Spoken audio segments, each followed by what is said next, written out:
Sila ang mga DRPS2. natawagan sa atong Nas Million Bonansag, atong paminaw ng atong pagpakikinabi. Ako galing si Jason Tan. Kung makabiyahe niya, diretso ko yung nakalipong-lipong, katumba ko, nakagin ko stroke na. Nanay ko, stroke man. Sa utot na stroke man. Eh, itagaan niya ko sila biyahe ko. Time nga, nanay ko, inabala niya ko, magbakala ko siya. DRPS2. Kahit mo lang inom-inom ko, nagdakatin siya, radyo ko siya. Tumagin ko, kumpa. Isang tanto, tuloy-tuloy na ako inom.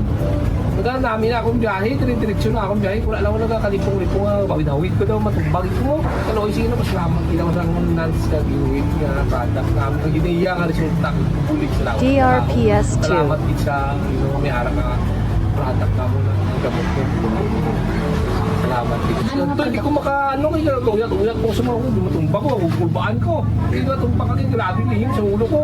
Hindi mo ito nung dinubos na, wala na ko ba? Kaya biyahe na ko sila na noon. Ano nga product na ito sir ang ginamit? DRPS2. Nans Kag-iwid. Tanan bro, gawa kalya po sinan ang nanay ko pito. Mayaran ang makapla, may kamata. Na mula ko pituin sa iyo, apat niya hindi ginawa dalaw, maubutan naman to isa da. May kape pa siya May gapa. kape, kalisa pa kanan sa coffee, ano agad adlaw ginamon. Ako 3 times a day ko mag-inom siya ano.